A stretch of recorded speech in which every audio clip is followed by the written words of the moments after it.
Welcome back to the latest installment of my Minmus colony series. In this mini-series that welcomes the return of KSP1 as the only Space Frog game, I'm constructing a full permanent colony on Minmus, Kerbin's most distant and most mintiest moon, with the aim of it serving as a gateway for deep space missions, as well as a permanent deep space scientific outpost.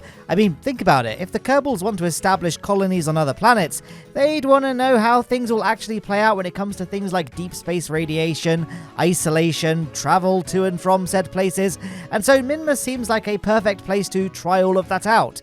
It's at the very edge of Kerbin's sphere of influence, so it's essentially the same environment as interstellar space, yet it's close enough to home that frequent trips to and from Kerbin are still possible. But in addition to scientific research, the outpost will also serve as a final stop-off point for deep space missions, and so will consist of a large space station that can refuel spacecraft, which we already built in a previous episode, as well as a large surface colony and ore mine and refinery block. And it's the latter that we're building in today's video. A massive surface fuel depot that can drill and process ore at high rate and capacity to ensure that we are never in short supply of fuel for resupplying spacecraft. And I wanted this to be a grand structure and took inspiration of this low-resolution picture of a Kerbal Space Program 2 colony piece, which we assume to be a refinery of some sort. Now, the building itself is constructed mostly out of stock Kerbal Space Program components, but it is enhanced by Stocker-like station parts, which are from the Stocker-like station parts mod by Natea. That's things like the cupola module and sort of what's going to stand in as the engineering block at the top of the tower, as well as that sort of intermediate piece between the two orange fuel tanks in the middle of the spacecraft. And then I thought I'd build this kind of really fancy giant solar ring array midway up the structure, just because I thought it looked quite cool, really. And then we've got those 6 ISRU units around the base, attached to which are drills. And I decided to not make the base mobile because it's going to be landing in a spot that we've already scanned and know to have a very high concentration of ore, so I figured that this thing wouldn't need to be strictly mobile, it can just be a static thing, but because it is just one giant monolithic block, if we do need to move it, it shouldn't be too difficult to just attach some sort of sky crane or wheel system to it to move it somewhere else. Now, I decided to not show the construction of the rocket itself because it's just a big dumb booster that you can probably just imagine the build for, so I didn't film its assembly, but I did then forget to hit record again when adding one final thing to the refinery. I added a crew return vehicle to the very top, idea being that 3 Kerbals will land on Minmus with it, set it all up, and then depart, leaving it in an uncrewed state. Its final crew will be inhabitants of the neighbouring surface base, and they won't actually permanently reside inside the refinery, as it'll run largely autonomously.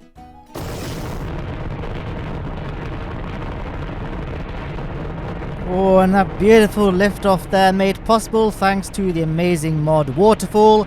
Other visuals, of course, are the Volumetric Clouds mod, TUFX, Environmental Visual Enhancements, Restock, Scatterer, Parallax. I've already forgotten some, but I've already talked about my visual mods in quite a few videos at this point, so I won't dwell too much on it. But there we are, punching through the cloud layer. And you can see the very top of the rocket there, somewhat resembling the top of an N1 rocket, I think. Now I look at the screen, I never thought that at the time, but now I think it kind of does look like the very top of an N1 rocket, I think. Maybe you don't agree, I don't know.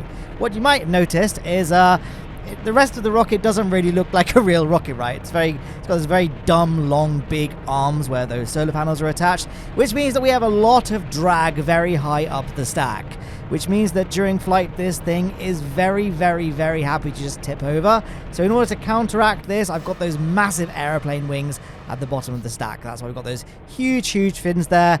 The thrust vectoring of the Mastodon engines of the main stage, it's just not enough to overcome the massive tendency for this thing to just flip out of control. And it's not just those big arms at the top creating all that drag, right? We've got all those struts, we've got the ISRU units jutting out, and we've got all those flat surfaces. It's not an ideal payload. In an ideal world, what I would have done is attached these solar panel arms to like pistons and hinges so they could be folded up nice and neatly to the sides of the rocket so they could all be encapsulated inside a fairing piece to reduce the drag. But this is where some irony comes in. Hinge pieces and pistons and solar panels I've not got a great track record with. They've got a very, very high tendency of inducing Kraken attacks. I just tend to find that they just wobble themselves to pieces like they're fine, and you land the vessel, it's all done, but then you reload the vessel later, and it just wobbles itself to death. And so I thought, well, if I attach the solar panels to static metal beams that aren't hinged or hydraulic, then it would all be absolutely fine and not cause any problems down the line whatsoever.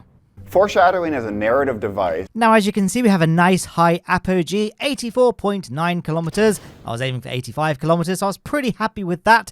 And there goes the launch escape system there, as well as a few fairings. We've got the fairing that protected the command pod during the ascent, and we've got the fairing, we had the fairing that protected the kind of, I don't know, steel beam that connects the top of the refinery to the lighting at the very top, and the glass of the cupola module, and the solar panels just kind of made the whole thing a bit more aerodynamic, or a bit less terribly aerodynamic, because overall the aerodynamics of this rocket still not great. Now we're going to be reaching a completely circular orbit using the second stage of our rocket, or I guess third stage if we're counting the core as two separate stages, because it was 3 cores, Delta IV heavy style. Then we can detach this. I finally remembered to add a probe core to the stage so it could deorbit itself and, you know, ensure that no debris is left in space. A lesson learned after last week's video, obviously. I had to do a whole video clearing up low carbon orbit. Didn't get that many views either, so you guys don't want to see that. So I want to try and avoid having to do that again in the future if I can help it. Now it comes to plotting a course to Minmus. Now, I don't know if you guys noticed this, but this thing is pretty big, it's pretty heavy, and we have 4 nuclear engines powering it. So our thrust-weight ratio is terrible. I think it was like 0.07 in low carbon orbit. Obviously that will go up slightly, maybe even to 0.08 as we burn through liquid fuel, but overall a very, very poor thrust weight ratio, such that we're going to split our burn to Minmus into 3 separate burns. Because to do it in one go would result in a very, very, very long burn and a very, very inefficient burn, because for a burn to be efficient, or at least this kind of burn to be efficient, you want to be burning as close to Kerbin periapsis as possible to maximize something called the O-berth effect. Basically, the closer you are to periapsis, the more efficient you burn. This obviously only applying to this kind of burn, a prograde burn. Things like inclination changes, it's the opposite way around. You want to be as far away from periapsis as you possibly can be. And here's the second burn, and when I initiated physics time warp, because, you know, I'm a busy person, I've got all day to be sitting around watching my ships burn in real time, so I used physics time warp, but I think just the flexing of the attachments of the nuclear engines are attached to the ship via decouplers, so that when this lands, we can decouple them, get rid of them, and I think just the way they're attached when they flex during physics time warp, they ended up pointing in such a way that we got this oblique effect on the ship, and it just started going into a spin, but it was a controlled spin, so I just left it as it was. So yeah, if KSP were to ever get a hypothetical sequel, getting rid of wobbly rockets and joints would be a very good thing to implement. Now I'm just planning the next of our burns that's get us on a Minmus encounter. Now I should probably address the elephant in the room, that the game is saying that we have no Delta V. I don't know, I think it's just getting a bit confused because the nuclear engines are attached to some small liquid fuel tanks just to kind of serve as an attachment point for the decoupler attachment. There obviously wouldn't be enough liquid fuel in just those tanks alone to give us the Delta V required to go to Minmus and then land on Minmus. But the some of the liquid fuel tanks in the main kind of, I guess, refueling refinery bays of the refinery structure itself, I added a little bit of fuel to those so that they could supply the nuclear engines with propellant. So I guess the game just got a bit confused. Like, I did turn on crossfeed for the decouplers to the nuclear engines, and I added fuel lines from the refinery's fuel tanks to the fuel tanks that supply the nuclear engines directly. So I'm not really sure why the game couldn't tell that I had enough Delta V, but yeah, that's why all the maneuvers are saying that I've not got enough fuel. The true Delta V reading that we have is at the top left of the screen where it says Delta V, parentheses, current/total. That's how much fuel we actually have. That's being generated by the mod Kerbal Engineer Redux. It's not a completely accurate representation of how much Delta V the nuclear stage is actually giving us, because it's taken into account, well, it's our total Delta V budget, which includes the upper stage that's going to return the crew back to Kerbin, and of course the RCS thrusters of the command pod will add a little bit to that Delta V total as well, but for all intents and purposes, it's good enough for me to be able to tell how much fuel we have. And of course we have the liquid fuel number in the resources tab, and we got, you know, over 10,000 units, so I knew we had enough Delta V to comfortably get us to the surface of Minmus. One thing I was a little bit nervous about though was our thrust to weight ratio. Will it be enough to land us on the surface of Minmus? Yes, it will be, because you've seen the thumbnail of this video, which probably shows the refinery landed on the surface of Minmus, but it was kind of challenging. It was very low thrust to weight ratio, so it did take a lot of planning, the landing burn. And here we are, entering the sphere of influence of Minmus, the refinery's final destination. We have quite a few things already here. In previous episodes, we've established a few things. Firstly, there is a network of communication satellites here that will ensure that anything on the surface, this refinery included, will have essentially constant communication to the Kerbal Space Center, even when on the far side of Minmus, as in the side that points away from Kerbin. One of the satellites will also serve as an ore scanning platform so that we can make sure that we're placing any mining rigs, so like the one in this video, somewhere with high concentrations of subsurface ore. We also have the large space station orbiting, the inhabitants of which I'm sure are thrilled to see something from home coming to join them at Minmus. And last but certainly not least is a small flag on the moon's surface. I placed this ahead of time in a previous video to mark out exactly where the colony needs to be so that future missions, like this one, can just follow the flag when it comes to picking a landing site rather than using the ore scanner to locate a good place to set up again. And that's the flag that you can currently see on the map screen now. I'm sort of aiming my orbital line to go just past it on the surface, because when we do our final burn, it is going to kill some of our horizontal velocity, and we don't want to end up falling short. So now we're going to cut away from the map screen, and we're just going to eyeball things, obviously being very, very mindful that our thrust-weight ratio, to give you a frame of reference, the footage is currently playing back 4 times faster than its real-time speed, and you can see physics time warp is being intermittently activated as well. You can kind of see the rate at which our surface velocity is decreasing to figure out that it's decreasing very, very slowly. Now, it's a bit of a shame that we are landing at night time, so it's a little bit difficult to see what's going on, but hopefully you can see the altitude gauge at the very top there, so you can get a sense of just how far away from the surface. And I did select the planted flag as a target, so I could kind of see visibly where I needed to be landing. I think we've got pretty close as well, so you can sort of see that coming closer and closer as we complete our descent. We should be seeing a dust cloud starting to appear, but there's the dust cloud, which means we are about to touch down. And there we are, a little bit of a wobble from those nuclear engine nozzles as we touch down, and it seems that we actually bounced up a bit too high. We're now going to touch down once again. And have we done it? I think we have. Just watching the footage, our surface speed seems to be kind of, I think we're just coming to a bit of a bouncy rest, aren't we? And there we are. We can activate non-physics timer, which means we are now currently resting on the surface, with the RCS thrusters of that command pod there still firing to keep this thing stable. I guess it's just a little bit wobbly, especially with Bill Kerman hanging off the side there. The reason Bill Kerman is currently going on EVA is because he is an engineer, and engineers can place and interact with the ground anchor module. And I haven't got much experience with the ground anchor in KSP1 because it was added not long before the release of KSP2, and I had a bit of an obligation to focus on playing the sequel for a bit, and then a year and a half went by, and I haven't used the ground anchor for a very, very long time. So I couldn't quite remember how it worked, but I was thinking, wouldn't it be good just to kind of help with the stability of this structure? Because I realize it's very big, and the Kraken likes destroying big structures, especially ones with part clipping like this one. So I thought maybe, just to help with the stability, I'll place a ground anchor next to the base, and then strut the ground anchor to the base, and that should hopefully make it just one unit, and that should help keep things stable. But it turned out that that wasn't the case. I then pressed jump, by the way. It took ages to get back to the surface. We could just fast forward through that little moon jump. We can try again. It didn't do anything. So I guess the way that you would secure a base to the surface using a ground anchor would be to have a docking port on the ground anchor, a docking port on your base, and then you get it right, dock the two together, like I did with my Munarch, or my hanging Munarch surface base, all the way back in the days of pre-KSP2. So yeah, that was my little futile ground anchor mission. We can just EVA back and marvel at the mighty grand refinery that we've placed on the surface of Minmus. I think it looks pretty nice. It's got that kind of grungy, kind of industrial look to it. I don't know, I'm really happy with how it came out. And look at those beautiful, I think those solar panels come out really nicely. Like, I was really, really happy with how those appeared. Of course, I forgot to detach the nuclear engines, so we are going to have to retract those solar panels just so we can get the nuclear engines fired up and cleared from the main structure.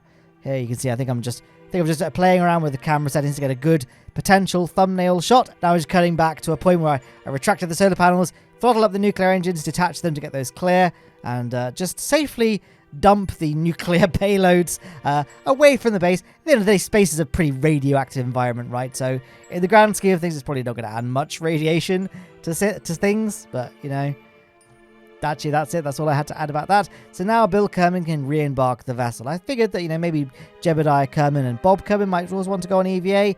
Maybe they did. Maybe the canon is that the crew stayed here for a few days, living inside the engineering quarters at the top of the refinery, just getting all the computer systems set up, making sure everything's going well and, you know, running smoothly before they depart. But yeah, I don't know if manually moving Jebediah, Bill, and Bob into the base, time warping for a few days, and then re-adding them to the departure module would have really added anything to the video or necessarily made it better. So I thought we could just leave that to the imagination of the viewer and set off back home. You might enjoy my inverted decoupler setup. That wasn't a mistake. I wanted the decoupler to remain attached to the Terrier engine of the Return to Kerbin spacecraft, because otherwise it would have remained attached to the top of the refinery's tower, along with the Terrier engine fairing, which would have looked ugly. And since the decoupler is hollow, the engine still works well with it attached. And I think it looks kind of cool in a weird, unique way. Now you might be saying, Matt, why did you not just use a stack separator, which would have cleanly separated from both the Terrier engine and the refinery's tower?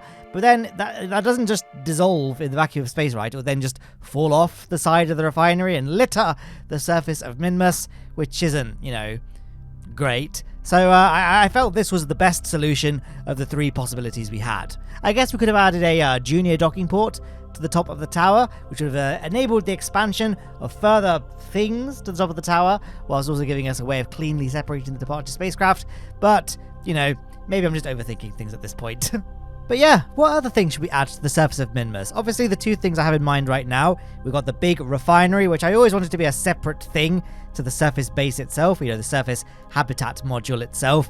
We need some sort of vehicle, obviously, to take fuel from the refinery and transfer it to a rocket or something. And we need some sort of landing pad as well for spacecraft to touch down. I guess we don't need it, but it would certainly look very cool. But there are any other sort of distinct structures? So we obviously got landing pads, surface transits, and this habitat base itself. Any other structures that you can think of? Maybe a large satellite dish of some kind, or some kind of well, I can't think of anything, but if you could think of something, then do let me know in the comment section below. And I feel like I have an obligation at this point to say that if you have enjoyed the video, then do leave a like below. It's coming close to its end, so I feel like, you know, it's acceptable to ask now if you have enjoyed it, to like it. A lot of people say, like the video before it started, and you're like, how can I pass judgment on something I haven't watched? Now you've watched it, so hopefully it has been good enough. But don't worry if you don't want to. That's cool too. One of the things that's not so great is I forgot to drop out of physics time warp. So we hit the ground pretty hard. Even though we've got parachutes, with physics time warp we are still going relatively faster than we should be. So we do get a bit of an explosion at the bottom of the ship. There it is. Yeah, the ablative shield didn't take the impact particularly well, but that doesn't really matter because it's ablative. It's always going to be expended anyway. And Bob Kerman, Bill Kerman, and Jebediah Kerman, crucially, are safe and sound in this beautiful grassy field made possible thanks to GamesLinks' amazing Parallax 2 mon. Oh, we got some rain at the Kerbal Space Center there. But obviously that stopped now because I time warped for a nice daytime shot. I thought, let's get a nice final shot of the refinery. So I switched to it in the map screen. It's currently coming up as a space station, so we need to rename it to a surface base. But then, wait for it. It's a bit dark, but can you see? There's some explosions. When I left, the Kraken didn't like the refinery very much, so it destroyed it. Here it is loading in the day. This is the aftermath of what you just saw. And yeah, it wasn't great. Luckily, I make quick saves along the way for missions, so I can grab things like thumbnail shots. Well, you know, if the footage got corrupted, I could just reload from the point before it got corrupted and redo the mission from there. So I thought, we'll just reload from this point after I just placed the refinery and see if it still works here. And as you can see, I managed to get it to time warp during the day before anything went wrong. And then wait for it. Up. Yep. Yeah. So, do you guys know what do I do here? I don't think there's anything I can do. I think I think this mission was just a huge waste of time. So I'll probably have to do this again with a smaller server.